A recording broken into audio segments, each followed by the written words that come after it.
जय जिनेन्द्र।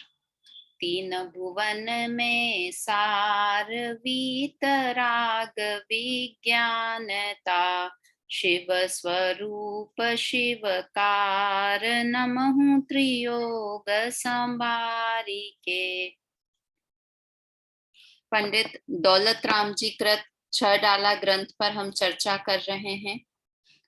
आज हमें अंतिम छंद पढ़ना है, छठी ढाल है और अंतिम छंद है इस पूरे ग्रंथ का। लघु समय सार हमने अध्ययन किया और बहुत सुंदर रचना दौलत राम जी की हमने पढ़ी। और अब 2 क्लासों से हमने सीख भी देखी कि हमें क्या करना है, मतलब ज्ञान भी दिया और ज्ञान के साथ में ये भी दौलत राम जी ने बता दिया कि अब हमें क्या करना चाहिए। तो हम सीधे अंतिम छंद देख लेते हैं। अंतिम छंद पर चर्चा करके पूरी छह डाला या छठी ढाल का जो सार है उस पर भी बात करेंगे। प्रशस्ति छंद है ये। कविवर पंडित दौलत राम जी इस ग्रंथ रचना का काल एवं उसके प्रेरणा स्रोत का उल्लेख कर अपनी लघुता प्रदर्शित करते हुए ग्रंथ पूर्ण करते हैं। छंद बोलते हैं। इक नौ वसु इक वर्ष की तीज शुक्ल बैसाख, कयो तत्व उपदेश लघु बुद्ध जन की भाक। लघुधि तथा प्रमाद ते शब्द अर्थ की भूल, सुधी सुधार पढ़ो सदा जो पावो भवकूल। इक नौ वसु इक वर्ष की कब लिखी है वो बता रहे। इक मतलब एक, नव मतलब 9, वसु मतलब 8 और इक मतलब एक। तो 1891 में इस ग्रंथ की रचना हुई है। तीज शुक्ल बैसाख, और कब?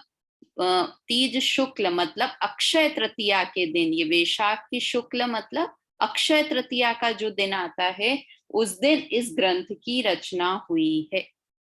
कितने दिन हो गए अभी से? 1891 से अभी लगाएंगे तो 1891 से 1991 और उसके बाद 30 वर्ष और अभी किस चल रहा है, तो है ना।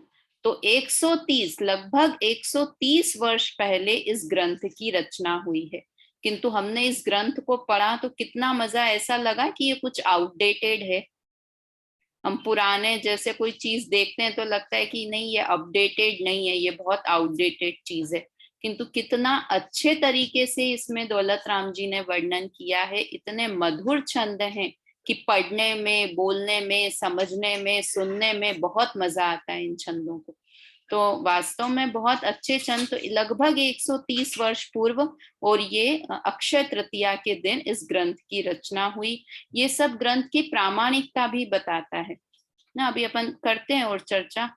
करियो तत्व उपदेश यह लखी बुध जन की भाग। कि ये छह डाला एक ही छह डाला है नहीं, इसके पहले कविवर बुद्धचंद जी जो हुए हैं उन्होंने भी एक छह डाला ग्रंथ को लिखा था। तो उस छह डाला ग्रंथ को आधार बनाकर दौलत राम जी ने यह ग्रंथ लिखा, यह छह डाला ग्रंथ। आधार उसे बनाया था, फेमस ये वाली छह डाला ग्रंथ हो गई, वो अलग बात है, वो भी बहुत अच्छी है, बुच्चन जी वाली भी छह डाला। किंतु ये वाली ज्यादा, दौलत राम जी वाला ज्यादा लय में, ताल में, और विषय भी, विषय लगभग सिमिलर ही है दोनों ग्रंथों का। तो बुद्धचंद जी के आधार पर इस ग्रंथ की रचना की। देखो इन दोनों बातों से कि कब की और किसके आधार पर की। कुंद आचार्य ने भी जब ग्रंथ लिखा ना, तो उन्हें तो कोई पूर्व के किसी के आधार पर नहीं लिखा, क्योंकि ये अध्यात्म का पहला ग्रंथ थे जो कुंद आचार्य ने पंच परमागम लिखे। उसके पहले अध्यात्म के ग्रंथ नहीं होते थे, आगम के ग्रंथ होते थे। तो ये धवला, जय धवला लिखे जब धड़सेनाचार्य के शिष्य पुष्पदंत और भूतबली आचार्य ने, तो उनके पास कुछ ऐसा नहीं था कि हमने इसके आधार पर ये ग्रंथ लिखा। या कुंद आचार्य के पास भी कोई ऐसा नहीं था कि हमने इसके आधार पर। तो मोस्टली आचार्यों के जो ग्रंथ होते हैं उसमें यह कथन मिलता है कि सर्वज्ञ देव के कहे अनुसार। मैं ये बात कह रहा हूँ। वो अपनी प्रामाणिकता कैसे बताते हैं कि सर्वज्ञ देव ने ऐसा कहा है, अनंत गंधर्वों ने, मुनियों ने ऐसा कहा है, वो हम इस ग्रंथ में लिख रहे हैं। किंतु जो बाद में जो ये पंडित हुए, तो वो मोस्टली क्या बताते हैं कि हमने इस ग्रंथ के आधार पर, इस आचार्य के आधार पर, ये बहुत इंपॉर्टेंट चीज होती है किसी भी ग्रंथ के लिए कि उसकी प्रामाणिकता क्या है। दौलत राम जी कौन, हम तो ठीक है अभी इन्हें पढ़ते आ रहे हैं, किंतु उस समय के जो लोग हैं वो भी कैसे प्रामाणिक मानेंगे, और बाद में भी पीढ़ियों तक भी क्या क्या बेस क्या है, आधार क्या है। और वास्तव में हर ग्रंथ का आधार तो क्या है, दिव्य ध्वनि है, तीर्थंकर देव द्वारा कही गई बात है, सर्वज्ञ देव द्वारा कही गई बात है, तो वो तो अंडरस्टूड ही है। किंतु उसके बाद जिस ग्रंथ को आधार बनाते हैं उसका नाम मोस्टली पंडित लिखते ही हैं, उससे ग्रंथ की प्रामाणिकता सिद्ध होती है, इसलिए, है ना। तो समझ में आया, ये दो लाइनों में तो ये बताया। फिर तीसरी लाइन क्या है, देखो इसमें कितनी अच्छी बात है। लघुदी तथा प्रमादते शब्द अर्थ की भूल, इतनी अच्छी रचना कर दी, किंतु फिर भी अपनी लघुता, ये बढ़प्पन, जो अपने आप को अपनी गलती मान लेना, वो लघुता की निशानी नहीं है, वो बड़प्पन की निशानी है। और यहाँ तो कोई गलती है भी नहीं, किंतु फिर भी इस तरह से विनय, ये विनय दिखाता है दौलत राम जी का, कि मेरी लघु बुद्धि के कारण, मेरी कम बुद्धि के कारण, कम बुद्धि थी दौलत राम जी में, ऐसा था। ये भी समझदार लोगों की, ज्ञानियों की निशानी है कि पूरा बहुत ज्ञान हो किंतु अपने आप को अल्प बुद्धि माने। और जो अल्प बुद्धि लोग होते हैं वो क्या होते हैं कि कम ज्ञान है और दिखाएंगे कि हमें बहुत ज्ञान है। वो आता है ना, अधजल गगरी छलकत जाए, कि अगर गगरी आधी भरी हुई हो ना तो वो छलक छलक के बाहर निकलती है। तो ऐसे ही ज्ञान कम है तो वो ऐसा दिखाएंगे। कहीं पूछ लो, अपन क्लास चल रही है, प्रवचन चल रहे हैं, और थोड़ा तो बीच बीच में हम बोलने लगे कि नहीं नहीं ऐसा नहीं, ऐसा, जो विद्वान चल रहा, विद्वान पढ़ा रहे हैं उससे भी आगे तेज हम आगे बढ़ने लगे, है ना। तो ये लघु लघु बुद्धि दिखाता है ये हमारी। और यहाँ तो दौलत राम जी इतनी अच्छी रचना करने, हम कहाँ उनके आगे, दौलत राम जी के आगे। वो अध्यात्म प्रेमी कविवर पंडित थे बिल्कुल, और कहाँ हम उनके आगे, हमारा क्या ज्ञान। इतने ग्रंथों का ज्ञान था दौलत राम जी साहब को, बहुत ग्रंथों का। ये पढ़ के समझ में आया होगा ना, 6 डाला ग्रंथ, कि सब आगम के, अध्यात्म के, समय सार के, रत्नकरण श्रावकाचार्य की बहुत सारी समय सार की गाथाएं एज इट इज इसमें समझ में आती हैं।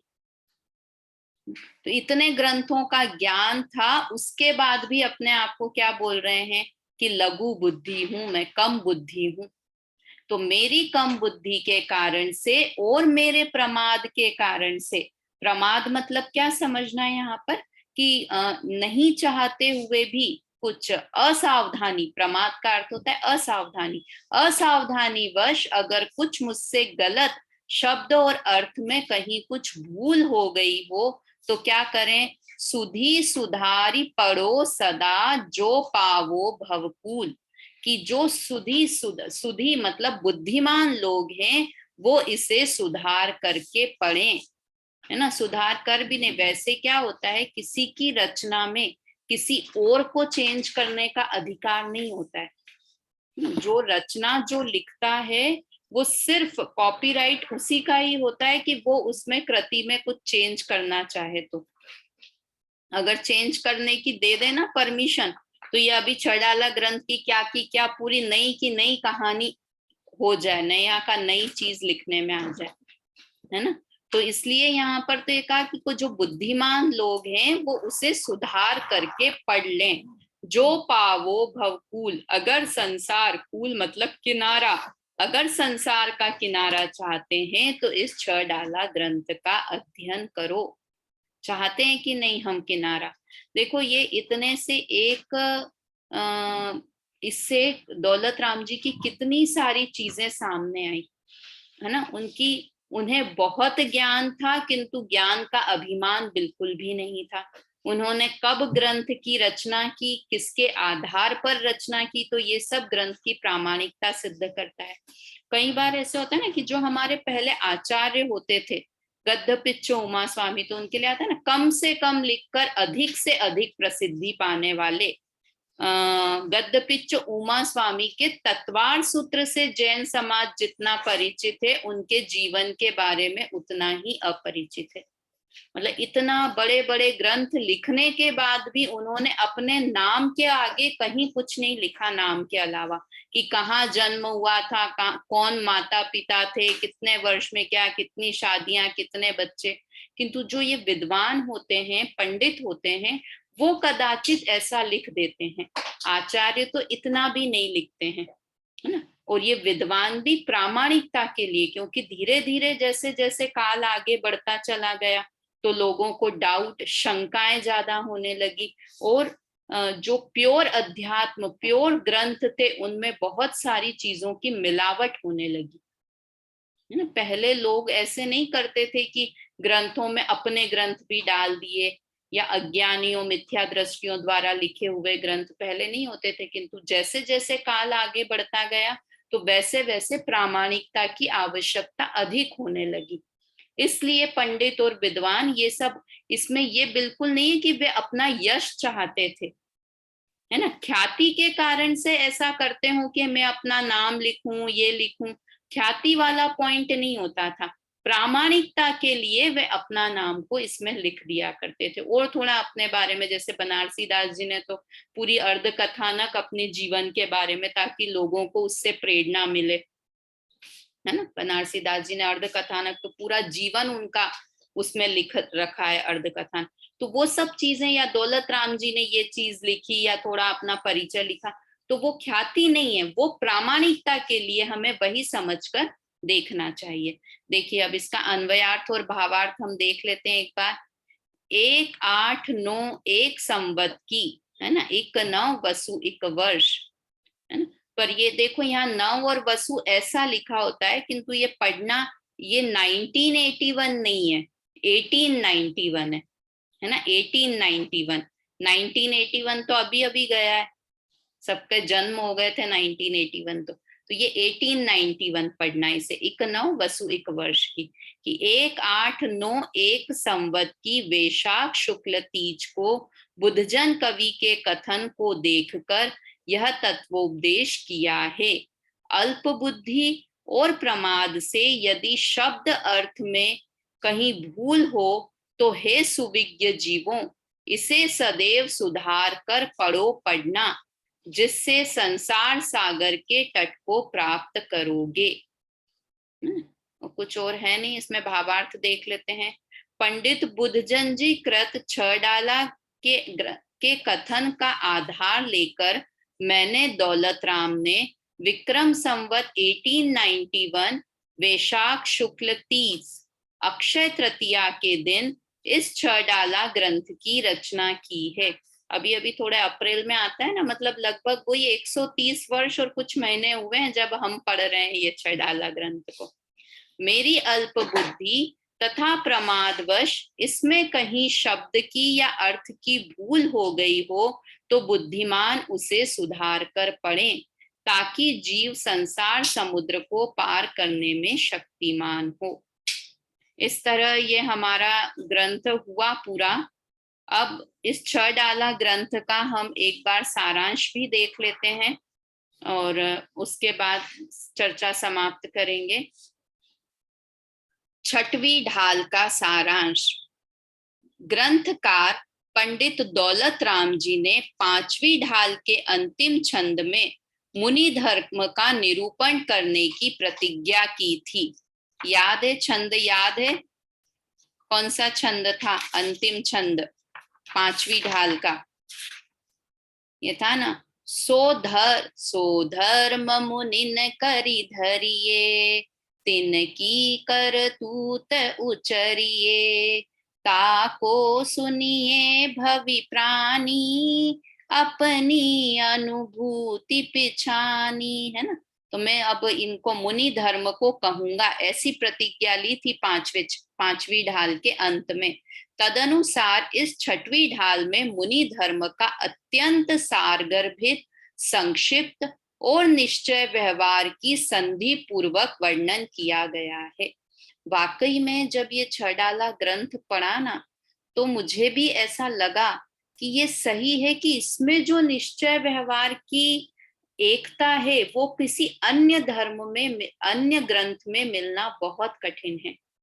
मतलब जब व्यवहार 28 मूल गुण का पालन कर रहे, बता रहे हैं 28 मूल गुणों के बारे में, तो पूरी तरह से 28 मूल गुणों के बारे में एक एक बात लिखी। और जहां पर निश्चय की बात आई कि जहां ध्यान ध्याता ध्येय को विकल्प न वच भेद, जहां, तो वो सारी बातें जब निश्चय की लिखी तो पूरी तरह से हमें निश्चय के रंग में रंग दिया। और जब व्यवहार की बात चल रही थी तो हमें पूरी तरह से व्यवहार के रंग में रंग दिया। ये एक अच्छे लेखक की पहचान होती है कि जो वो लिख रहा है उसके रंग में अगर हम रंग गए तो वाकई ऐसा लगता है कि हाँ ये कुछ काम हुआ है। और वास्तव में जब हम 28 मूल गुण पढ़ रहे थे तो बिल्कुल हमारे आंखों के सामने मुनिराज चल रहे हों, विचरण कर रहे हों, ऐसी प्रतीति हमें हो रही थी कि नहीं। बिल्कुल 28 मूल गुणों का एक करवट सोना, एक बार दिन में आहार लेना, अल्प आहार लेना, सब चीजें पड़ी थी तो बिल्कुल दिन भर वही चिंतन चल रहा था। और जब निश्चय की बात की तो बिल्कुल निश्चय की बात की।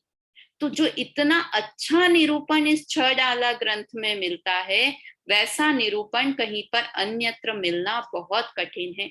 यही सब बातें हैं जिसके कारण 6 डाला ग्रंथ को इतना अच्छा स्थान प्राप्त है हमारे जैन धर्म में।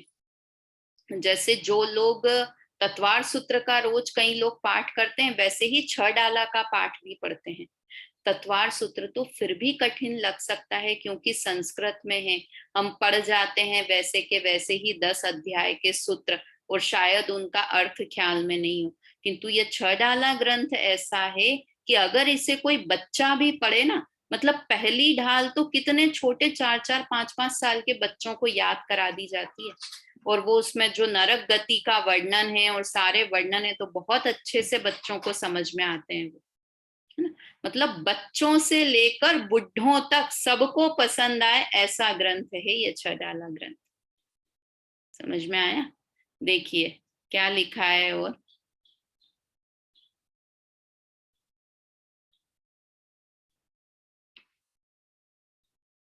तदनुसार छठी ढाल में मुनि धर्म का अत्यंत सारगर्भित, संक्षिप्त और निश्चय व्यवहार की संधि पूर्वक वर्णन किया गया है। देखो अब पूरा बताते हैं क्या क्या वर्णन था। मुनि धर्म की आंतरिक पवित्रता, मिथ्यात्व और अनंतानुबंधी अप्रत्याख्यानावरण व प्रत्याख्यानावरण, यहाँ अप्रत्याख्यानावरण और प्रत्याख्यानावरण एक जगह हटा लेना, वरण कषाय के अभाव रूप प्रचुर वीतराग भाव रूप होती है। मुनियों के 3 कषाय चोपड़ी का अभाव होता है और साथ में दर्शन मोहनी के मिथ्यात्व का अभाव होता है। उन्हें निज भगवान आत्मा का प्रचुर स्वसंवेदन होता है। मात्र एक स्वंजलन कषाय के तीव्र उदय में किंचित मंद कषाय रूप राग परिणति होती है।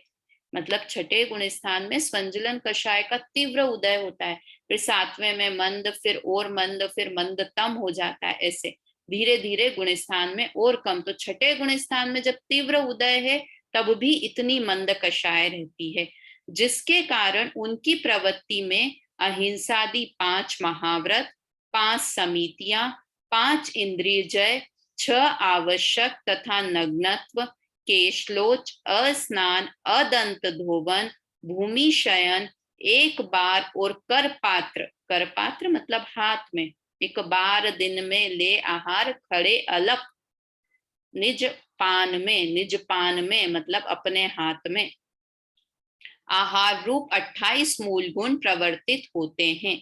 ये पूरा 28 मूल गुणों की जो हमने चर्चा की। यहाँ यह भी ध्यान देने योग्य है कि मुनिराज न तो उन मूल गुणों को धर्म मानते हैं और न विकल्पात्मक भूमिका में इनमें से किसी का अभाव होता है। देखो कितनी कितनी, देखो तात्पर्य यह है कि मूल गुणों का अखंड रूप से पालन होता है। उसे उपादेय नहीं मानते हैं, किंतु उसमें हेय बुद्धि नहीं है। क्या कहा कि उसे उपादेय मतलब ये करने योग्य है, धर्म नहीं मानते हैं, उसमें उपादेय बुद्धि नहीं मानते, किंतु करते हैं तो उसमें हेय बुद्धि की अरे मैं टाइम बिगाड़ रहा हूं, ऐसा नहीं विचार करते हैं।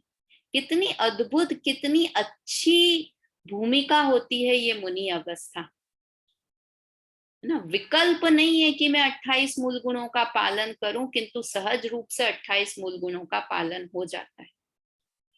कैसा होता है कि अखंड रूप से पालन होता है, 28 के 27, 25, 24 नहीं हो जाते हैं। उस समय उनके अंतरंग में विद्यमान सकल चारित्र रूप शुद्धि निश्चय मुनि धर्म अर्थात भावलिंग है, और उक्त वर्णित मूल गुणादि का भाव व्यवहार मुनि धर्म अर्थात द्रव्य लिंग है। ये दोनों ही लिंग प्रत्येक मुनिराज के होते हैं, भावलिंग और द्रव्य लिंग दोनों ही है ना। भावलिंग किसे कहा? जो अंतरंग शुद्ध निश्चय मुनि धर्म है वो भावलिंग है, और 28 मूल गुणों का पालन है वो व्यवहार मुनि धर्म है अर्थात द्रव्य लिंग है। ये दोनों ही लिंग प्रत्येक मुनिराज के होते हैं। अंतरंग मुनि योग्य शुद्धि के बिना मात्र द्रव्य लिंग धर्म का कारण नहीं हो सकता। मात्र बाहर में 28 मूल गुण का पालन हो, किंतु अंतरंग में शुद्धि नहीं हो, तो वो वास्तव में भावलिंग नहीं है। मुनिराज स्वभाव के लक्ष्य से निरंतर अंतरंग पवित्रता की वृद्धि करते हैं, और अरहंत सिद्ध दशा के कारण रूप उत्कृष्ट शुद्धोपयोग अर्थात स्वरूपाचरण चारित्र रूप परिणमित होते हैं। अब क्या है स्वरूपाचरण चारित्र? देखो, एक मिनट है। जिस चारित्र के होने से समस्त पर पदार्थों से प्रवृत्ति हट जाती है, वर्णादि तथा रागादि से चैतन्य भाव को पृथक कर लिया जाता है। लाइनें याद आ रही है? वर्णादि अनुरागादि ते निज भाव को न्यारा किया, है ना। अपने आत्मा में आत्मा के लिए आत्मा द्वारा अपने आत्मा का अनुभव होने लगता है। छह कारक अलग अलग नहीं रहते, निश्चय रूप एक ही छह कारक हो जाते हैं। जहां नय, प्रमाण, निक्षेप, गुण गुणी, ज्ञान ज्ञाता ज्ञेय, ध्यान ध्याता ध्येय, कर्ता कर्म क्रिया आदि भेदों का, ये देखो ये सब अपन ने देखा था ना, कोई भी विकल्प नहीं रहता है इनका आदि का किंचित विकल्प नहीं रहता है। अपन ने देखे थे ना 6-7 तरह के विकल्प, तो कोई भी विकल्प नहीं रहता है। शुद्धोपयोग रूप अभेद रत्नत्रय द्वारा शुद्ध चैतन्य का ही अनुभव होने लगता है, उसे स्वरूपाचरण चारित्र कहते हैं। देखो आप लोग भी ये देख के पढ़ोगे ना साथ साथ में तो इंटरेस्ट आएगा। अगर लेट के सुन रहे होगे या मोबाइल कहीं रखा है, हम कहीं बैठे हैं, इसलिए मैं ये स्क्रीन शेयर करती हूँ कि आप साथ साथ में स्क्रीन में देखते जाओ, नहीं तो बोरियत होगी, ऐसे लगेगा कि क्या वांचना चल रहा है। एक एक लाइन साथ में आप भी पढ़ो। यह स्वरूपाचरण चारित्र चौथे गुण स्थान से प्रारंभ होकर मुनि दशा में उच्च उग्र होता है। शुरुआत कहाँ से होती है? चौथे गुण स्थान से, और पूर्णता मतलब कहाँ पर होती है कि जब मुनि दशा में उच्च होता है, सबसे खत्म तो नहीं होता, सबसे हाई लेवल का मुनि अवस्था में होता है। तत्पश्चात शुक्ल ध्यान द्वारा चार घाती कर्मों का नाश होने पर वह जीव केवल ज्ञान प्राप्त करके 18 दोषों से रहित श्री अरहंत पद को प्राप्त कर लेता है। मतलब इसी डाल में 1-2 छंद अरहंत अवस्था के थे, और फिर 2 छंद सिद्ध अवस्था के, फिर शेष 4 अघाती कर्मों का नाश करके क्षण मात्र में मोक्ष को प्राप्त कर लेता है। उस आत्मा में अनंत काल तक अनंत चतुष्टय का, अनंत ज्ञान दर्शन सुख वीर्य का एक सा अनुभव होता रहता है। फिर उसे पंच परावर्तन रूप संसार में नहीं भटकना पड़ता। वह कभी अवतार धारण नहीं करता, सदैव अक्षय अनंत सुख का अनुभव करता है। अन्य मतियों में बोलते हैं ना कि भगवान बन गए, फिर अवतार लेके अलग अलग रूप में, वो राम ही थे वही कृष्ण बन के आ गए, फिर भगवान अवतार, जब जब पाप बढ़ेगा तब तक वो अवतार लेकर आएंगे। तो ऐसे विकल्प नहीं रहते, एक बार सिद्ध बन गए तो अनंत काल तक वैसे ही रहते हैं। अखंडित ज्ञान आनंद रूप अनंत गुणों में निश्चल रहता है। जो जीव मोक्ष की प्राप्ति के लिए इस रत्नत्रय को धारण करते हैं और करेंगे, उन्हें अवश्य ही मोक्ष की प्राप्ति होगी। प्रत्येक संसारी जीव मिथ्यात्व, कषाय और विषयों का सेवन तो अनादिकाल से करता आया है ना। अपन ने कल पढ़ी थी ना भोग बंधन की कथा, तो अनादि से करता आया है, किंतु उससे जीव को किंचित शांति प्राप्त नहीं हुई। कल हमने काफी डिटेल में बात कर ली थी, इसलिए वापस रिपीट नहीं करती हूँ। शांति का एकमात्र कारण तो मोक्ष मार्ग है, उसमें जीव ने कभी तत्परता पूर्वक प्रवृत्ति नहीं की। इसलिए अब भी यदि शांति अर्थात आत्महित की इच्छा हो तो आलस्य को छोड़कर आत्मा का कर्तव्य समझकर रोग और वृद्धादि आने से पूर्व ही मोक्ष मार्ग में प्रवृत्त हो जाओ। जब जब लो न रोग जरा गहे, तब लो झटति निज हित करो। क्योंकि यह मनुष्य पर्याय सत समागम आदि सुयोग बारंबार प्राप्त नहीं होता, इसलिए इसे व्यर्थ न गंवाकर अवश्य ही आत्महित साध लेना चाहिए। इस प्रकार अध्यात्म प्रेमी कविवर पंडित दौलत राम जी द्वारा रचित 6 डाला में मुक्ति मार्ग का तीसरा चरण सम्यक चारित्र और उसके फल का निरूपण करने वाली 6ठी ढाल पूर्ण हुई। किसका वर्णन था? कोई अगर एक लाइन में पूछे कि 6ठी ढाल में किसका वर्णन था, तो सम्यक चारित्र और रत्नत्रय के फल का वर्णन इस 6ठी ढाल में हमने पढ़ा। और इस तरह से ये हमारी पूरी 6ठी ढाल भी कंप्लीट हुई। हमारा यह ग्रंथ भी बहुत अच्छी से शांति पूर्वक समाप्त हुआ। आप लोगों को अच्छे से ये ग्रंथ समझ में भी आया होगा। और देखो, हमने ग्रंथ समाप्त किया है ये पढ़ने के लिए, किंतु अब कभी वापस से ये कहीं ग्रंथ चले तो अपने मन में कभी ऐसा विचार नहीं लाना कि अरे हमने तो ये ग्रंथ पढ़ रखा है, हम क्यों पढ़ें वापस से। ये कभी भी इस तरह का 6 डाला ग्रंथ के लिए नहीं, कोई भी धर्म की बात पढ़ रहे हैं, जब तक वह बात हमारी सुनी सुनी नहीं कहलाएगी, जब तक हमने उसे गुण नहीं लिया, जब तक तदनुसार हमने आचरण नहीं कर लिया, अपने जीवन में नहीं उतार लिया उस ग्रंथ को, तो अभी तो हमने कहा सम्यक दर्शन ही नहीं प्रकट कर पाए हैं।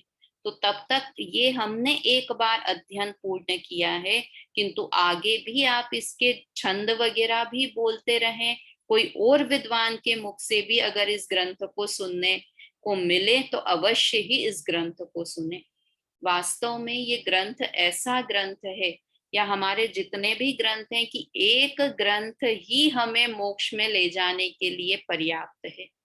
तो फिर इतने ग्रंथ क्यों लिखे? प्रश्न होना चाहिए ना कि अगाध है जिनवाणी, तो क्यों लिखी गई इतनी जिनवाणी? कि ये पता नहीं था ना कि आपको कौन से ग्रंथ से सम्यक दर्शन होगा। आचार्य इतना तक कहते हैं कि उनके ग्रंथ पढ़ने से अगर लाखों जीव पढ़ते हैं तो एक को भी मोक्ष हो गया, सम्यक दर्शन भी हो गया, तो उनका ग्रंथ लिखना सफल हो गया। और मैं तो ये कहती हूँ कि हमने ये क्लास में सुना और एक को भी धर्म में और रुचि लग गई, या हमने ऐसा सुनकर किसी और को भी धर्म में रुचि लगा दी, तो हमारी पाठशाला में बैठना सफल हो गया। वास्तव में सुनते हैं तो दूसरों को भी प्रेरणा देनी चाहिए कि अरे सुना करो, ये पढ़ा करो, ग्रंथ अच्छी बात है, सरल ग्रंथ है, सरल तरीके से समझाया, कैसे भी करके जो नए लोग हो ना उन्हें भी जोड़ने की कोशिश करना चाहिए। मतलब अच्छा बोलते हैं ना, कृत कारित अनुमोदना, सबका पुण्य बराबर, सबका पाप भी बराबर लगता है, पुण्य भी बराबर लगता है। तो हम तो सुन ही रहे हैं, किंतु दूसरों को भी सुनने की और पढ़ने की, इस 6 डाला ग्रंथ की प्रेरणा हमें देनी चाहिए। अब मैंने जैसे कल बताया था, आज थोड़ा जल्दी भी खत्म, छोटी क्लास पर अच्छा है, छोटी क्लास तो अच्छी लगती है, कोई भी एज का हो, जल्दी छुट्टी मिल जाए तो सबको अच्छा लगता है ना। तो आज थोड़ा सा जल्दी समाप्त करते हैं क्लास को। और अब 10 दिन तक, लगभग 10-15 दिनों तक, दिवाली तक के लिए क्लास अपन स्थगित रखेंगे। और मैं बीच में एक आध दो वीडियोस कभी डाल पाई तो मैं थोड़ा और डालने की कोशिश करूंगी, किंतु अब नया ग्रंथ हम लोग दिवाली के थोड़े 2-5 दिन, जो दिवाली के बाद मिलना मिलाने का कार्यक्रम होता है, सबके घर पर भी गेस्ट आते हैं और सब भी जाते हैं, तो वो सब हो जाए उसके बाद फिर हम कुछ नई चीज प्रारंभ करेंगे। और आप लोग पर ऐसा नहीं है कि अगर किसी को टाइम मिल रहा है तो अब चलो क्लास तो है नहीं तो अपन तो कोई टीवी सीरियल देखने लगते हैं। पुरानी क्लासेस आप लोग सुने, अच्छी क्लासेस जो भी लगी हो, जो अच्छी लगी हो, या बीच में कोई एक दो क्लासेस छूट गई हो, तो उसका आप अध्ययन कंटिन्यू रखें। अभी जिनवाणी स्तुति बोलकर अभी की बात समाप्त करते हैं। निज निधि निज में बताई, यह अनंत उपकार है। इसके लिए जिन वाणी माँ को वंदना शत बार है, वंदना शत बार है। जय जिनेन्द्र।